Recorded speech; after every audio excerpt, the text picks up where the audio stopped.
Israel-Gaza war consumes Biden's attention. The eruption of violence in the Middle East has upended Biden's schedule as he seeks to deliver his economic message. President Biden's trip to tout Bidenomics in the district of Firebrand Representative Lauren Boebert, Republican, Colorado, was less than 3 hours away when the White House announced the visit was being scuttled. Instead, Biden spent the afternoon of October 16 strategizing urgently with leaders of Iraq, Egypt, and Germany about how to contain the Israel-Gaza war. 2 days later, Biden had planned to host a festive Hispanic Heritage Month event in the Rose Garden with First Lady Jill Biden, part of an effort to reach out to the growing and politically crucial Hispanic community. Instead, he was on a whirlwind trip to Tel Aviv, meeting with Israeli Prime Minister Benjamin Netanyahu and Israel's war cabinet. Biden did push ahead with a White House event showcasing his battle against junk fees in the days after Hamas's attack, but he opened by talking about the killings and the painful memories and scars left by a millennia of anti-Semitism. Those comments got more attention in many quarters than the economic message. More than 3 weeks after the October 7 attack and Israel's ensuing assault in Gaza, Biden's agenda has been in many ways engulfed by the crisis. He has spoken to Netanyahu at least 10 times, conferred with other world leaders including Pope Francis at least 10 times, made roughly half a dozen public remarks on the violence and delivered a rare primetime address from the Oval Office. The president also took a lightning trip to the region, met with a bipartisan congressional delegation that had just returned from Israel, spoke remotely with the families of 14 unaccounted-for Americans and spent countless hours meeting with his advisors about how to handle the crisis. The White House is now trying to restore a semblance of normalcy to Biden's schedule. He visits Minnesota on Wednesday to discuss rural issues and may travel more later in the week. But with the Israel-Gaza war intensifying, Netanyahu warning of a long conflict and diplomats worrying about a region-wide escalation, the president may struggle for some time to deliver his domestic message without distraction. White House Press Secretary Karine Jean-Pierre bristled at the notion that Biden could not focus on various priorities simultaneously.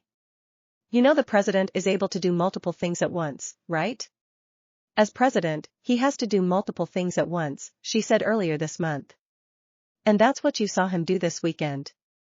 Jean-Pierre was responding to a reporter's question about Biden's decision to proceed with an interview by special counsel Robert K. Hur, who is investigating the discovery of classified documents at Biden's private office and home in the days after Hamas's attack. But Tavi Troy, who served as a senior aide to President George W. Bush, said the reality is that a president can only focus on so many issues at once, given the finite time on his schedule. Saying that the president is completely focused still on the domestic issues, as well as the foreign policy crisis, it's just hard to pull off, Troy said. Still, he added, Biden is right to devote significant time to the Middle East violence. Foreign policies can have much greater world historical impact, Troy said. And if you mess up something like the Cuban Missile Crisis, you could have nuclear war on your hands. All presidents see their schedules upended by foreign crises on occasion. Donald Trump confronted Syria's use of chemical weapons. Barack Obama grappled with the eruption of mass protests in Iran and Tehran's ensuing crackdown. But the Israel-Gaza war, especially coming on top of the Russia-Ukraine conflict, is proving to be an unusually intense and potentially long-lasting episode. Many Americans have close ties with or strong feelings about the region, and eruptions of anti-Semitism and Islamophobia have painfully brought the crisis home. That has been reflected in Biden's words and actions. He requested $14 billion in aid for Israel after a passionate Oval Office address in which he argued that helping the U.S. ally is a moral and practical imperative. The United States has shifted thousands of soldiers and Marines closer to the region and stationed 2 aircraft carriers in the area, partly as a precaution in case the war broadens. The administration also has sought to restrain Israel's push into Gaza amid criticism from some liberals about the rising death toll and slow pace of humanitarian aid. As the Israel-Gaza crisis unfolded earlier this month, Republicans were engaged in the messy process of struggling to elect a House Speaker, failing several times before finally choosing Representative Mike Johnson, Republican, Louisiana. Biden had hoped to highlight the contrast between the Republican chaos and his own productivity, but the GOP's floundering was partly overshadowed as cable networks divided their time between Congress and the Middle East. The White House insists that Biden remains highly engaged on domestic priorities. His focus on the Israel-Gaza violence was especially notable in the days after Hamas's attack, and his schedule for the near future includes more U.S.-centered events. Biden spoke about artificial intelligence on Monday and about retirement security on Tuesday, for example, and in coming days he is scheduled to host events on jobs in rural communities and economic prosperity in the Western Hemisphere. But history suggests it can be challenging for a White House in such circumstances to keep a focus on domestic affairs. Bush struggled to pass domestic bills after the terrorist attacks of September 11, 2001, and Troy said his goals related to health care and Social Security never came to fruition. George H.W. Bush was so focused on the Gulf War that Bill Clinton, his Democratic rival in the 1992 presidential race, hammered him as insufficiently attentive to domestic matters. After the 1941 attack on Pearl Harbor, Franklin D. Roosevelt stopped calling himself Dr. New Deal and instead boasted of being Dr. Win the War. The Israel-Gaza war also has affected Vice President Harris's schedule. The conflict consumed her morning, for example, on October 11, before a previously planned visit to the College of Charleston. Initially scheduled to depart for South Carolina at 10:25 a.m., Harris boarded Air Force 2 more than 90 minutes late. The White House announced shortly after takeoff that Biden and Harris had spoken with Netanyahu and met with their national security team that morning and that the American leaders conveyed their ongoing support for Israel in that call. On the airport tarmac in Charleston, Harris gave her first public statement about the conflict. "The President and I take very seriously our commitment to Israel and the people of Israel, and to support them and, in particular, to give Israel what it needs to defend itself," she told reporters. But at the College of Northern Arizona on October 17, an audience member confronted Harris about the administration's approach to the crisis. The student, who described himself as an aspiring educator, compared White House policies on the U.S.-Mexico border with crimes committed against those in Palestine, and he blamed Israel for the bombing of a hospital in Gaza. Hamas and Israel have traded blame for the attack, and American officials say they have high confidence that the explosion was not Israel's doing. Why take away the life of the children in Gaza and at the border, which ultimately takes away the fundamental right of education, the student asked. Several audience members cheered. Harris replied that she believes both Israelis and Palestinians deserve peace and self-determination. "I think it is important to recognize, also, the distinction between a terrorist organization, Hamas, and the Palestinian people and civilians, and they should not be conflated," she said.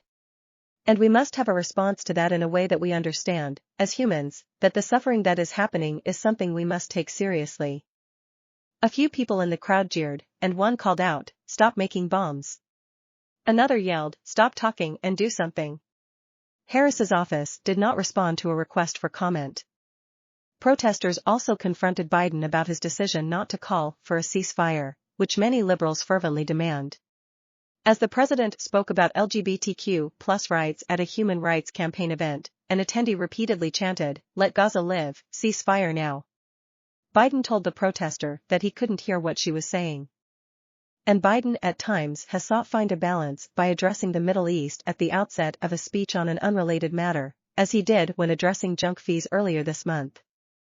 On October 12, Biden was delivering remarks in Philadelphia about his infrastructure law, but first he took time to pay homage to those killed by Hamas.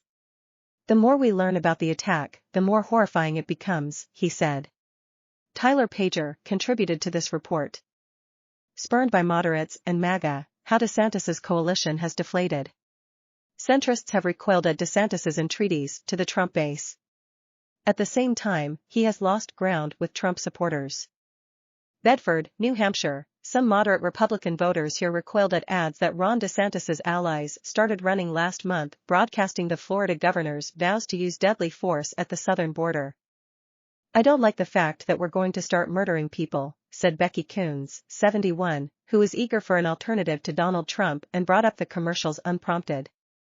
Down the road at a cigar bar in Nashua, where regulars talk politics and watch debates together, a different DeSantis problem came into focus. Trump supporters were unmoved by DeSantis' pitch that he'd deliver the former president's agenda more effectively.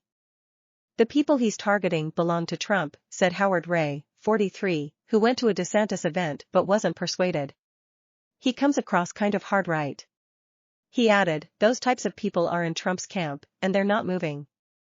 DeSantis began the year widely viewed as the Republican with the best chance to build a winning coalition against the former president. The Trump alternative who could entice Trump critics yet was also in many ways a continuation of Trump's America First platform.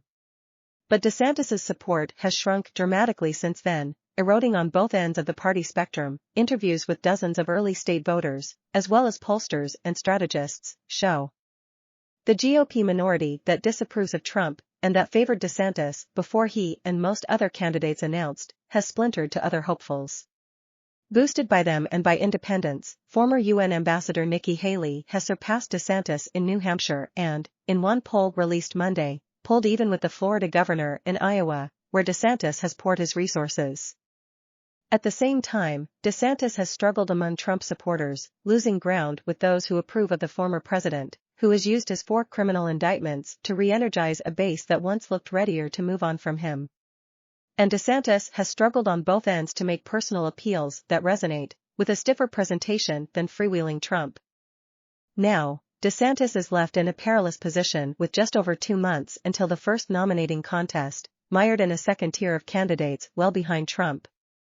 He's done good for the state of Florida, but it doesn't seem to resonate for the rest of the country, said Glenn Pasquera, 69, who votes Republican and says he's still listening to everyone, as he made his way out of a Manchester, New Hampshire, diner that proudly advertises all its visits from 2024 candidates.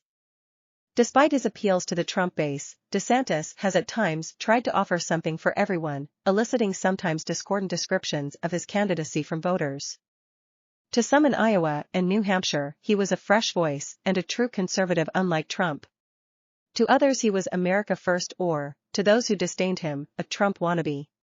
They said he stood for freedom and families and fighting wokeness in schools, with his record in Florida sometimes defining him despite his months-long efforts to talk in national terms.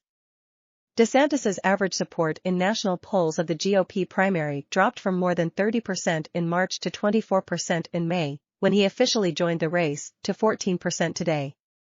Faced with that slide, DeSantis's team has focused most of its attention on Iowa, where it hopes intensive campaigning and a sophisticated ground operation will turn the tide against Trump. DeSantis-aligned operatives note that a pro-Trump super PAC is resuming ad spending there against DeSantis, after earlier signaling that it was focused on the general election, and that polls show a growing share of voters considering candidates besides Trump, who holds a large polling lead. But Haley, rather than DeSantis, has been gaining there, with a highly anticipated Des Moines Register/NBC News/Mediacom poll on Monday showing both Haley and DeSantis at 16% and Trump in the lead at 43%.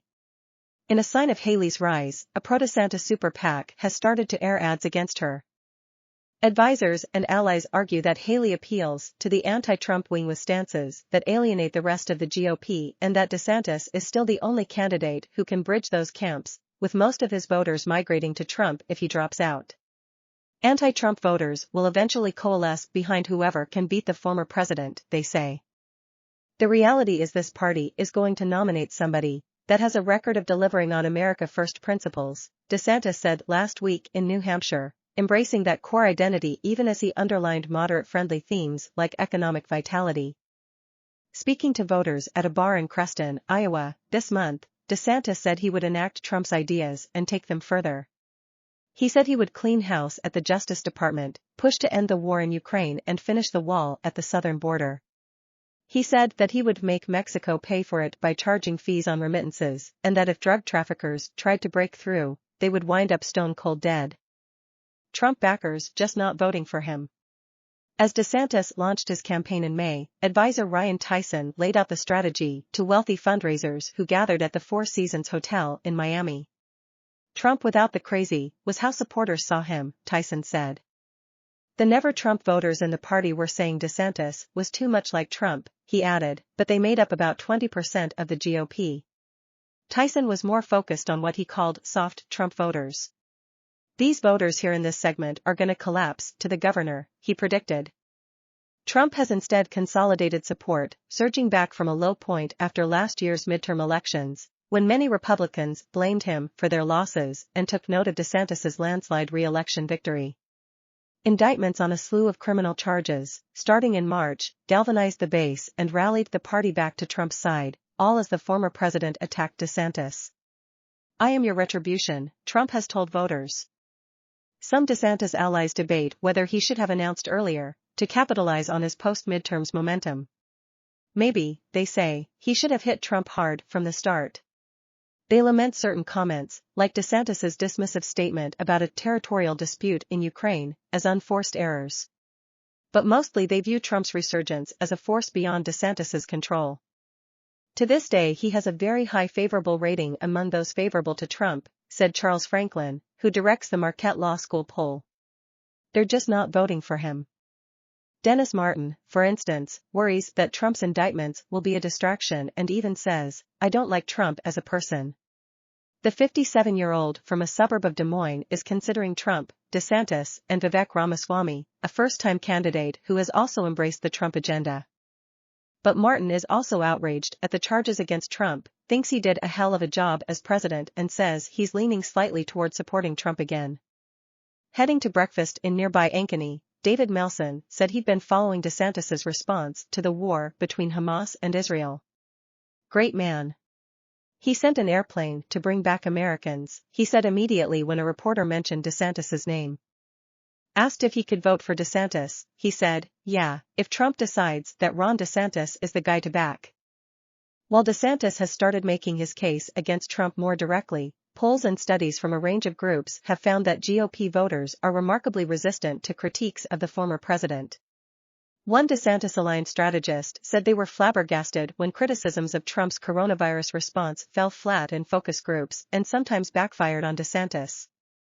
Many voters were furious about lockdowns, mandates, and former White House coronavirus advisor Anthony S. Fauci, but were simply unwilling to attach any of that blame on Trump, said the strategist, who like others spoke on the condition of anonymity to describe non-public findings.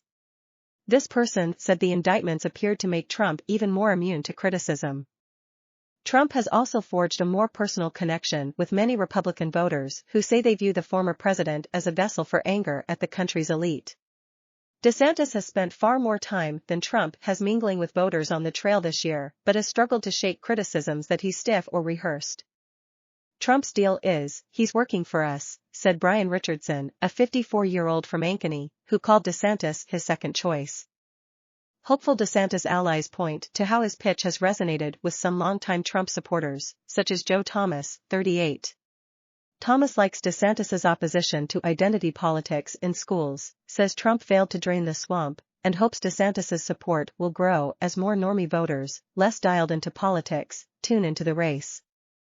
Trump has benefited from an advantage in earned media, the term campaigns use for television, online and print news coverage, as voters get a steady diet of two things: Biden sucks, they're coming after Trump, said one DeSantis advisor, who added that the former president's edge has shrunk. This nomination won't be won with a silver bullet, but instead with a 3 yards and a cloud of dust approach, campaign spokesman Andrew Romeo said in a statement, adding that no one will out-campaign or out-organize the Florida governor. Losing ground among moderates. The same positions that have aligned DeSantis with the GOP base have alienated many centrists who were initially drawn to him. They point to the 6-week abortion ban he signed in Florida, his combative tone, his fight with Disney over classroom restrictions on discussion of LGBTQ+ issues, and his declaration that the United States had no vital interest in a territorial dispute in Ukraine, which unnerved top donors. In March, one Marquette Law School poll found DeSantis was winning about 45% of registered Republicans who view Trump unfavorably, even more than his 32% support among those with a favorable view of Trump. In late September, he was in the teens with both groups. Jennifer Hodgson, an independent who plans to vote in the Republican primary, said DeSantis has aligned himself too closely with the Trump core of the party to appeal to her. "I think he's going for a base that is probably Trump's base, even though he's trying to not be Trump," Hodgson said. "I'm not sure how that's going to work out for him." One voter, who spoke on the condition of anonymity to protect his privacy and went to a DeSantis town hall in New Hampshire, said the governor had every credential he could want in a candidate, but lamented in a recent interview that he was divisive like Trump and said that he felt drawn, later on, to Haley's tone and appeal for consensus on abortion. Kevin Donahue, an independent who plans to vote in the New Hampshire primary, said he was drawn to DeSantis's military service. He's also a veteran, but worried the governor was an intimidator rather than a solver. DeSantis operatives say it's unsurprising that voters interested in a Trump alternative would shop around as the race heats up, and they point to candidates who've popped and then deflated. Many moderate voters who have policy differences with DeSantis said those differences aren't deal-breakers if he's the best bet against Trump. But DeSantis's decline with that group has opened the door for Haley to vie for the role of primary Trump alternative, particularly in New Hampshire, where Haley has focused her efforts and where moderate Republicans and undeclared voters could play an especially large role. CNN polls of Republican primary voters there found that DeSantis's support dropped across many subgroups from midsummer to September but took a particular dive with self-described moderates, from 26 to 6%. Haley, whose approach to abortion and support for Ukraine aid have helped her appeal to centrists, benefited from an opposite trend. At recent Haley events in Iowa, including a multi-candidate gathering, many voters said that they were leaning toward Haley after narrowing their shortlists to her and DeSantis, often citing the former UN ambassador's foreign policy experience. Threading the needle, creating a muddle. Throughout this year, DeSantis has tried to thread the needle on some divisive issues as he navigates clashing wings of the party, at times appearing eager to satisfy one, only to later nod to another. He's embraced strict abortion bans at the state level, but often sidesteps questions about his support for national restrictions. He's touted the election police force he created in Florida as Trump and other Republicans made false claims of rampant fraud, but he's also admitted, when pressed, that Trump lost the 2020 election. At the first GOP debate, when the moderators asked who was opposed to more U.S. funding for Ukraine, DeSantis raised his hand. But he didn't rule out some funding, telling the debate audience that U.S. support should be contingent on other countries ramping up theirs. Some donors who revolted over DeSantis's Ukraine comments in the spring are eyeing Haley as a better fit. At the same time, any move to assuage conservatives more hawkish on foreign affairs can stoke suspicion from the party's America First flank. Shortly after the first debate, at a packed pizza ranch in Garner, Iowa, one voter told DeSantis that he was troubled by his comments on foreign policy. "It seems like you're in favor of sending more of my money over to the corrupt nation of Ukraine," he said. DeSantis tried to clarify, he'd called for Europeans to take charge and was focused on American problems like the southern border with Mexico.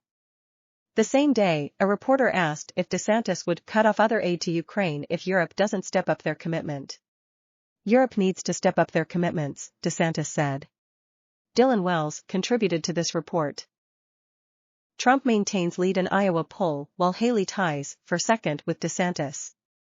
Former President Donald Trump maintains a commanding lead among Republicans running for president in 2024 in the first-in-the-nation Iowa caucuses, while former UN Ambassador Nikki Haley has pulled into a tie for second place with Florida Governor Ron DeSantis, a new poll finds. With less than 3 months until the caucuses, the latest NBC News Des Moines Register Mediacom Iowa poll shows Trump's lead among the crowded pack of primary candidates remains strong. 43% of likely caucus goers picked Trump as their first-choice GOP presidential candidate. Haley and DeSantis both draw 16% support. Despite Trump's legal challenges and GOP candidates' efforts over the last several months to set themselves as a viable alternative for the party, his support is nearly identical to his percentage in an August Iowa poll. DeSantis's support has slipped 3 percentage points, and Haley's support has grown by 10 percentage points, the poll finds. In the new poll, Haley and DeSantis are followed by Senator Tim Scott, SC, with 7%. Entrepreneur Vivek Ramaswamy and former New Jersey Governor Chris Christie are both at 4%, North Dakota Governor Doug Burgum is at 3%, and former Arkansas Governor Asa Hutchinson is at 1%. The poll was conducted before former Vice President Mike Pence suspended his campaign Saturday, and it reallocated the 2% support he received to the second-choice candidates of those respondents. The poll of 404 likely Republican caucus goers in Iowa, with a margin of error of plus or minus 4.9 percentage points, was conducted from October 22 to 26, following a turbulent stretch in the campaign. A war between Israel and Gaza has raged on. Some candidates have targeted their resources in Iowa as they struggle elsewhere, and Trump's legal cases have aired in multiple courtrooms. In the latest poll, Trump leads DeSantis among independents, 33% to 12%. But the poll also indicates that Haley has doubled her support among the group as her standing in Iowa rises. Haley has overtaken Trump and DeSantis among suburban respondents. She also ranks ahead of DeSantis among likely caucus-goers with a college degree, among men ages 65 or older, among white women with a college degree and women ages 44 or younger. With DeSantis's decline, Trump's lead over the field is now 27 points, slightly larger than in August. Trump is viewed favorably by 66%, a new high in the poll. The new poll also finds that his supporters are more enthusiastic and more settled on their choice than those of Haley or DeSantis. DeSantis, however, now has the highest net favorability rating among the candidates. Trump's sizable lead in Iowa has persisted even as he has declined to show up to some events presidential candidates traditionally frequent, defied a number of other Iowa campaign traditions, and criticized the state's Republican governor. 65% of likely Republican caucus-goers in the poll believe that Trump can win a general election against President Biden regardless of legal challenges. Trump faces a total of 91 felony charges across 4 criminal cases over election interference, the mishandling of classified documents, and falsifying business records. He has continued to deny any wrongdoing in each case. His business also faces a civil fraud case in New York. A majority of likely caucus-goers, 54%, say they could be persuaded to change their first-choice candidate. Notably, among those who named DeSantis as their first-choice candidate, 41% said their second choice would be Trump, indicating that the former president could have a sizable advantage in winning over voters if the Florida governor were to drop out of the race. A number of candidates below Trump in the polls have attempted to break through in Iowa, surging campaign resources to the state. Scott this month announced a reset of his presidential campaign, shifting staffing and other investments in Iowa after months of stagnation in the polls. DeSantis's campaign is moving roughly a third of its staff to Iowa. Haley is also upping her ground game in the state. The Iowa caucuses are scheduled January 15 for Republicans. Biden supporters launch New Hampshire write-in campaign after president forgoes ballot. Dozens of key Democrats are launching a write-in campaign for President Biden in New Hampshire's primary election next year after the president declined to add his name to the ballot, the latest in a standoff between the Granite State's election officials and the Democratic National Committee. Writing in Joe Biden for president in the 2024 New Hampshire presidential primary is important because our democracy matters more than petty party politics, the group, Write in Biden, states on its website. While misguided DNC rules will leave Joe Biden off the primary ballot here in 2024, New Hampshire Democrats and Democrat-leaning independents overwhelmingly support Joe Biden and plan to write him in. The group includes more than 100 prominent New Hampshire Democratic and independent figures, including state lawmakers and former party leaders. Earlier this year, the DNC approved a plan to reshuffle the order in which states would appear in its 2024 primary calendar, moving South Carolina to the first spot, followed by New Hampshire and Nevada a week later, then Michigan. Proponents of the plan, including Biden himself, argued that South Carolina was much more diverse than Iowa and New Hampshire, which traditionally have held the first-in-the-nation caucus and primary election, respectively. Iowa agreed to relinquish its first-in-the-nation status, after lengthy negotiations with the DNC. However, New Hampshire has not been so amenable to being moved. The state has traditionally been the first in the nation to hold its primary election, not only a point of pride for the Granite State but also a requirement enshrined in state law, which dictates the New Hampshire primary must be held at least 7 days before any others. New Hampshire officials have not yet set its 2024 primary date but are eyeing January, and they have insisted they still plan to be the first state in the country to hold one. One certainty, however, is that Biden's name will not appear on the ballot. Biden's campaign intentionally missed a filing deadline last week to appear on the New Hampshire primary ballot, saying doing so would be in violation of new DNC rules that changed the order of its primary calendar.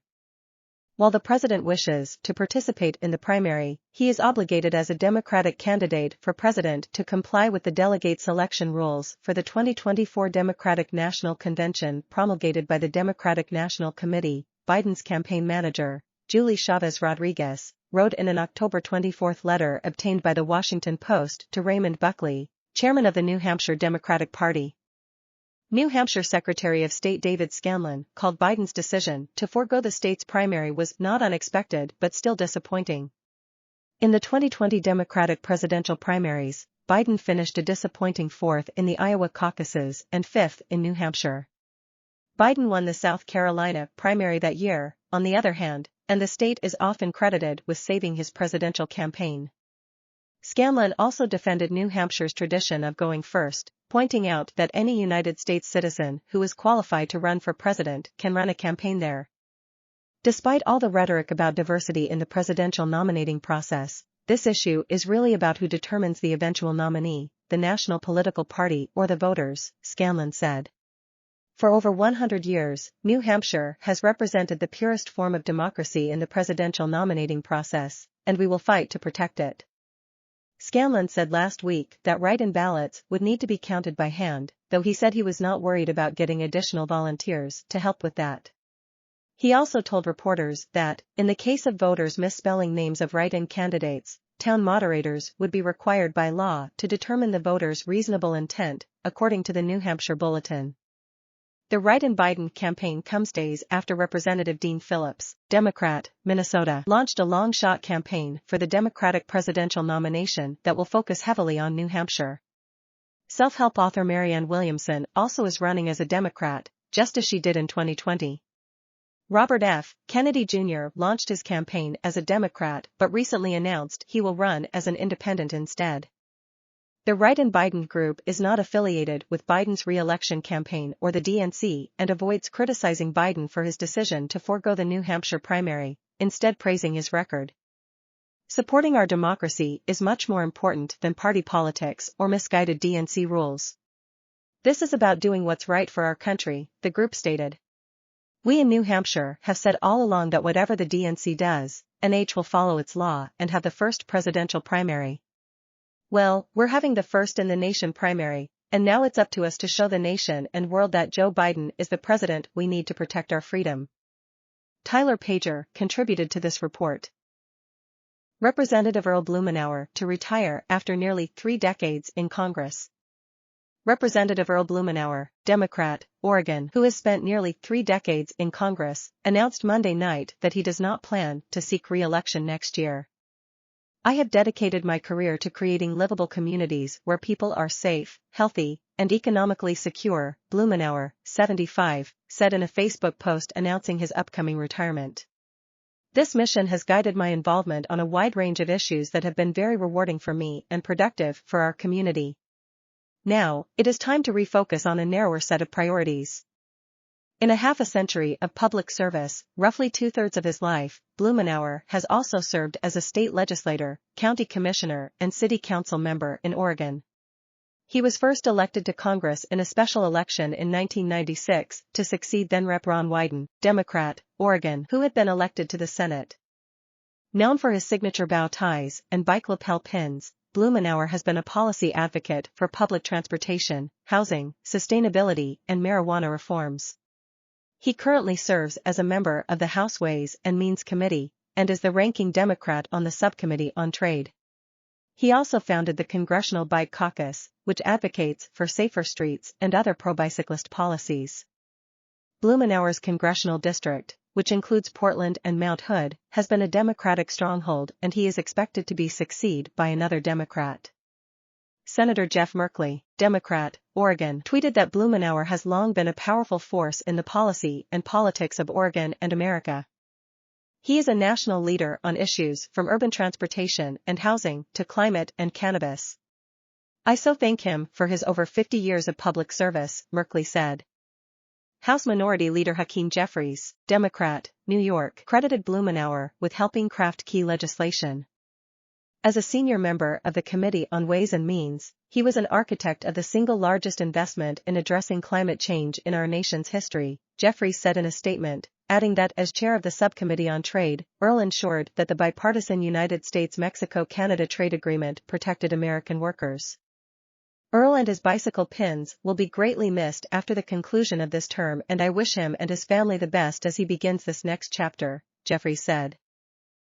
On Israel, DeSantis acted while Trump just acted out.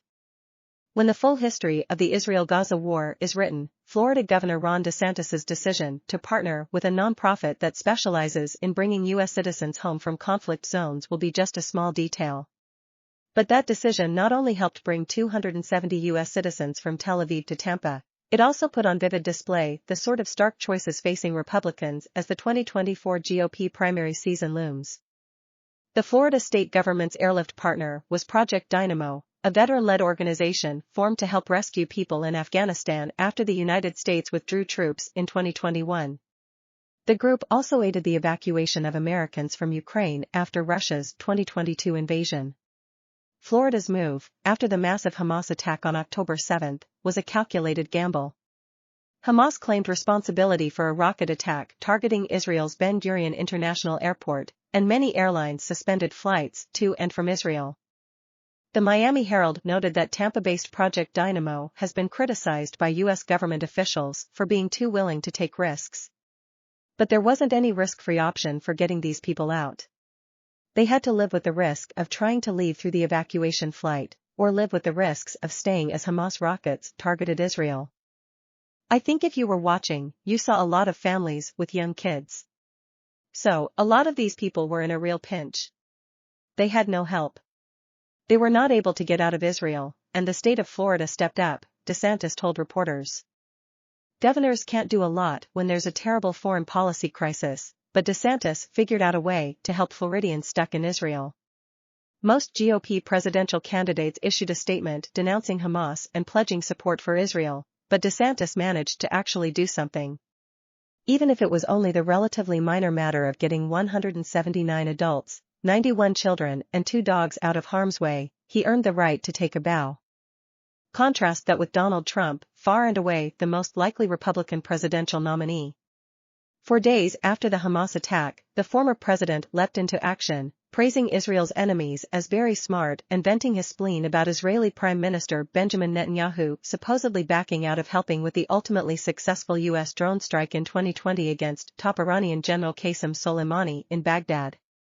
Trump was at his Mar-a-Lago resort in South Florida, making long, rambling remarks to his adoring Club 47 fan club.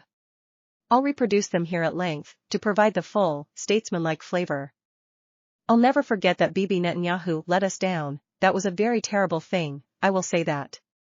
And, so when I see, sometimes, the intelligence, you talk about the intelligence, or you talk about some of the things that went wrong over the last week, they've got to straighten it out because they're fighting, potentially, a very big force, they're fighting potentially Iran, and when they have people saying the wrong things, everything they say is being digested by these people, because they're vicious and they're smart, and boy are they vicious, because nobody's ever seen the kind of sight that we've seen, nobody's ever seen it, but they cannot play games, so we were disappointed by that, very disappointed, but we did the job ourselves, and it was absolute precision and magnificent, beautiful job, and then, Bibi tried to take credit for it, that didn't make me feel too good, but that's all right.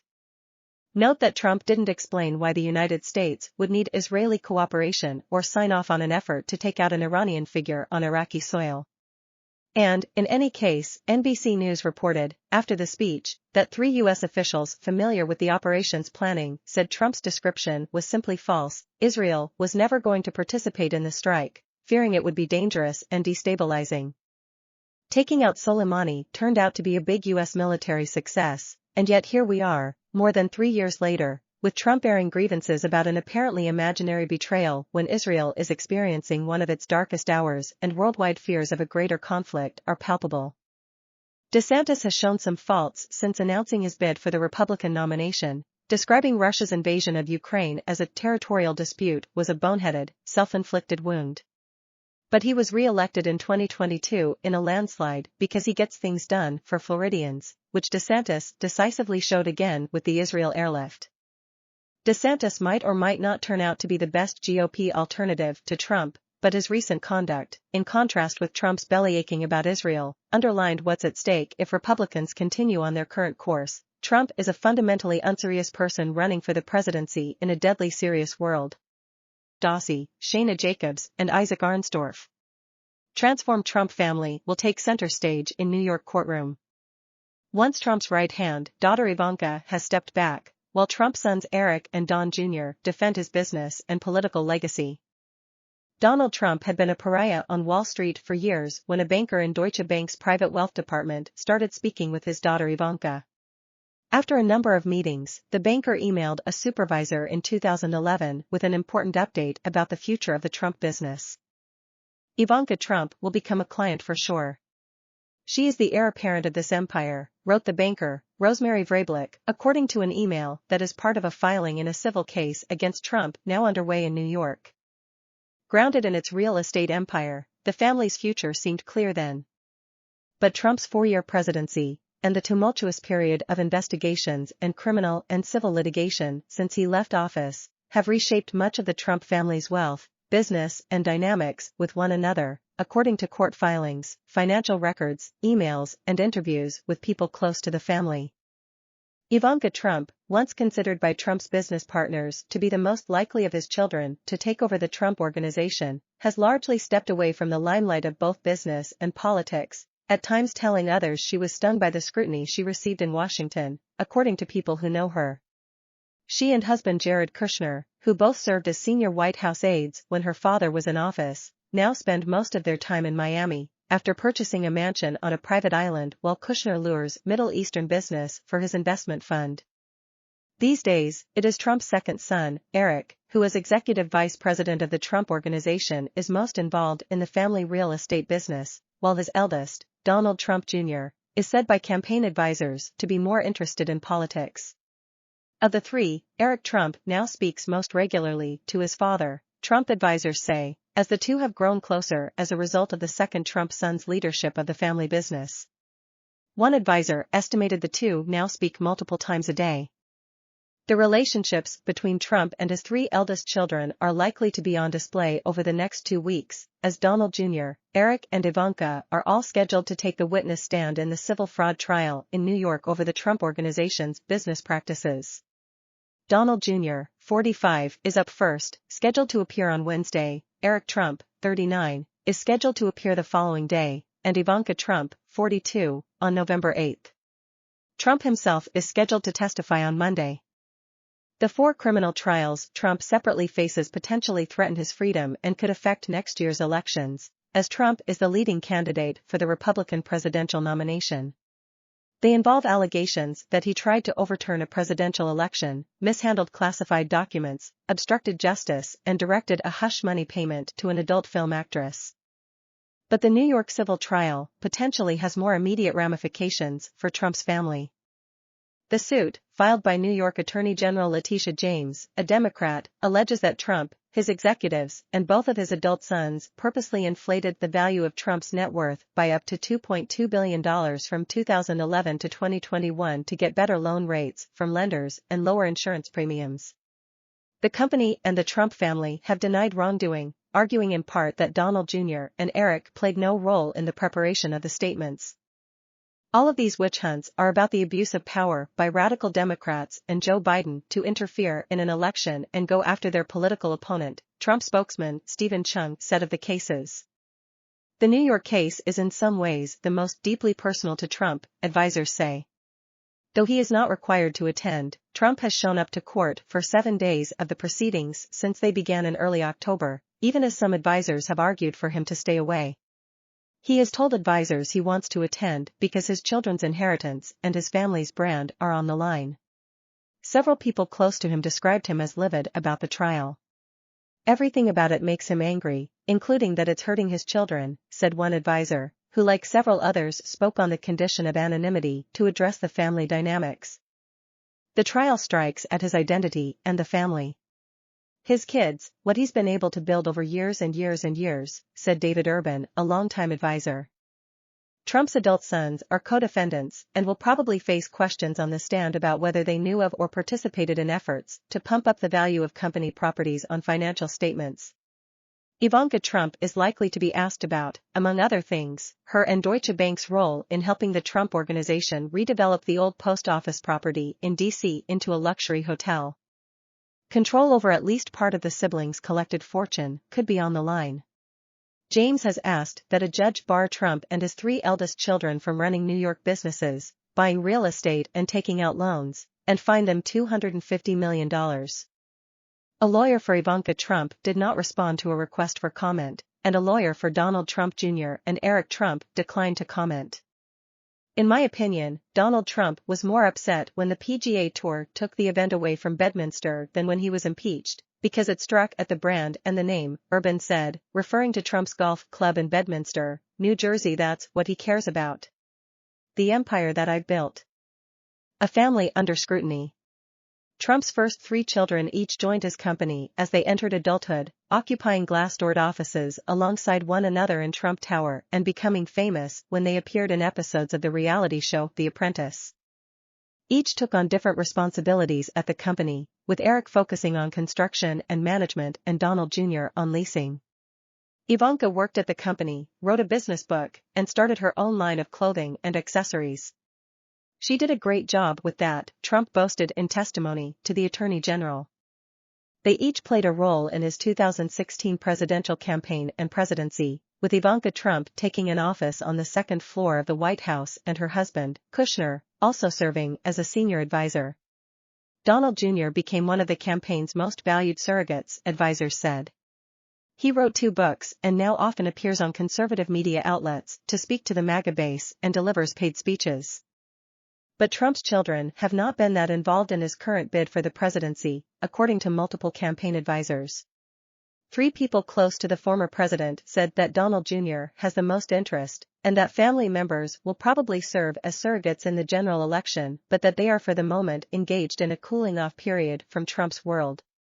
Kushner, Trump's most important aide in 2016 and 2020, has checked in only occasionally with campaign staff. The presidency was painful for everyone in the family on some level. You have subpoenas, legal bills, investigations, testimony, terrible news stories, the constant spotlight, one person with direct knowledge of the family dynamics said. They grew up famous, but it wasn't like that. They'd never experienced any of that. The legal scrutiny Trump faces has begun to affect his family as well. In the federal case related to Trump's efforts to overturn the election, for instance, a subpoena issued by the special counsel's office asked witnesses to provide all documents related to multiple family members, according to a copy reviewed by the Washington Post. A person who worked with the company said the family has grown more conspiratorial and now is leery of enemies around every corner. Ivanka and Donald Jr. have followed Trump to Florida full-time, moving to their own homes within miles of Mar-a-Lago, where Trump lives during the winter months. Eric Trump also bought a place in Florida in 2022 and declared the state his residency. The most significant shift in Trump's post-presidential family life has been the retreat of his wife and older daughter from public life. Ivanka Trump did not attend her father's formal re-election announcement last November, instead writing on Instagram that she did not plan to be involved in politics. While I will always love and support my father, going forward I will do so outside the political arena, she wrote. She has tried to avoid testifying in the New York case. Her attorney, Bennett Moskowitz, said in court last week that since leaving the White House, she is no more than a sporadic visitor to the company, stopping in once or twice a year merely to say hello to family and employees. Trump lawyer Christopher Kise argued that, if compelled to testify, she should at least be allowed to participate remotely, so she would not have to leave her children and family life in Florida. The judge denied the requests and ordered her to testify in person. Wife Melania Trump has also largely stayed away from the campaign, eschewing the spotlight as other candidates trot out their spouses. She attended Trump's campaign kickoff, and people familiar with the matter say she has at times been in contact with his campaign advisors. But she is rarely seen in public. A changing business. As the relationship between Trump and his children has shifted, so too has the nature of the business that made them all wealthy. The tri-level palace in Trump Tower that once defined Trump's personal and professional life is largely empty these days, and he only occasionally goes into his New York office that once was the center of his life. He has railed to advisors that the city has changed, and that he would have never been treated this way in New York before he ran for president. But a large portion of his financial holdings remain in New York, making them particularly vulnerable in the civil case. Trump's latest financial disclosure, filed with the U.S. Office of Government Ethics, shows New York real estate holdings including Trump Tower and Park Avenue condominiums worth at least $387 million and generating annual income of more than $59 million. Overall, Trump's wealth relies less on the real estate empire for which he was once known and more on businesses turning his political popularity into dollars, according to the disclosure. He reported earning about $14.8 million in paid speeches in 2022 and 2023, collecting $250,000 from the Log Cabin Republicans, a gay Republican group, and about $2.3 million for 4 speeches from the American Freedom Tour, a group that staged for-profit Trump rallies. He made $2 million, the disclosure shows, giving 2 speeches to the Universal Peace Federation, a branch of the Unification Church. He also reported earning licensing fees from non-fungible tokens, unique digital assets known as NFTs, of about $5 million, and he has earned an additional $2.5 million from 2 books he published, one that includes photos of him and famous people, along with his commentary, and another that includes letters that others wrote him. Trump also earned about $54 million from his Mar-a-Lago club and $32 million from his Bedminster Golf Club, according to the disclosure. Both clubs have become a hub for right-wing political events, conferences, and people seeking favor from Trump since he left the presidency. In a statement, Trump's spokesman called him an American success story who constructed the most revered and award-winning properties around the world. He said the speed with which Trump's NFTs and his books sold were a sign that he is a successful businessman. A family business on trial. It's Trump's real estate business that is on trial in the New York case, and the role he and his sons played is expected to take center stage, beginning this week. In his initial deposition before the Attorney General, Trump invoked his Fifth Amendment right not to answer questions for fear of self-incrimination more than 400 times, using it for every question. In a subsequent deposition, he swatted away questions about why he disregarded the input of expert appraisers who advised that properties were worth less than he claimed, saying that appraisers are right and wrong. Everybody knows that. Trump has skipped campaigning in multiple weeks to attend days of the trial, sitting with his lawyers during lengthy testimony and scowling at the judge and witnesses. He has told advisers that he believes he is his best messenger on financial matters and that people will pay attention to his claims more than they will those of his lawyers. On one day last week, he was visibly irate and stormed out of the courtroom after his lawyers lost a motion to dismiss the case. Eric Trump, who is running the company day-to-day, has made a few appearances at the trial as well, often entering the courtroom with his father, a gaggle of lawyers and Secret Service agents.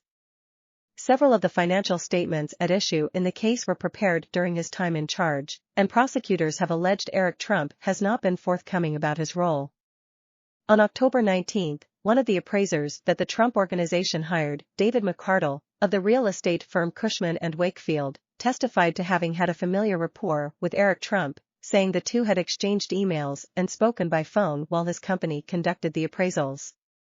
Prosecutors then played a video clip of Eric Trump's deposition taken in March, in which the president's son suggested the appraiser was essentially a stranger. On the video, Eric could be seen rummaging through documents with a strained expression. "I hardly recognize the name on here," he said. Asked on the stand by a member of James's team whether the remark was accurate, McCardle said no. In his March deposition, Eric Trump described himself as a concrete guy whom his father trusted to manage development and properties, rather than watch the company's books or determine the value of properties. "I'm not an accountant. I'm not a CPA. I'm not a valuation expert," he said. "I don't claim to be any of those things. I run properties. I build properties. That's what I do," he said. Donald Trump Jr. has testified that he too was not an expert in how to value properties, telling James's team in a July 2022 deposition that he knew very little about accounting standards and wasn't aware of any time in which he'd had to apply them in his job, despite certifying that the statements were prepared according to those standards. Because his father named Donald Trump Jr. a trustee overseeing Trump's assets as Trump prepared to take office in 2017, Donald Jr. and Eric both vouched for the accuracy of some of Trump's financial statements during the White House years. Some of the millions of pages of documents amassed by James and her team over a 4-year investigation of Trump's company provide new insight into how central Ivanka Trump was to the business before Trump's presidential run. They show that after Ivanka Trump began meeting with Vrablich, the banker at Deutsche, Trump's daughter helped negotiate the terms of nearly $350 million in loans the bank provided to the family. Her father went from persona non grata on Wall Street to building and buying luxury properties again, fueled by millions of dollars in bank loans. Ivanka was my main contact at the Trump Organization to discuss structuring issues and the different deals at the beginning, Vrablich said in a deposition, according to a transcript. A lawyer for Vrablich declined to comment. But while Ivanka Trump was initially named as a defendant in the James case, an attorney on James's team recently argued that she very much remains intertwined with the Trump Organization. Her defense attorneys successfully argued that there was no evidence she was involved in transactions in the relevant time frame for the case. An appellate court dismissed all claims against her in June. An open question is whether Trump and his sons could transfer or sell the business to Ivanka Trump should the case result in them being forced to step aside, and whether she would have interest in returning to the helm.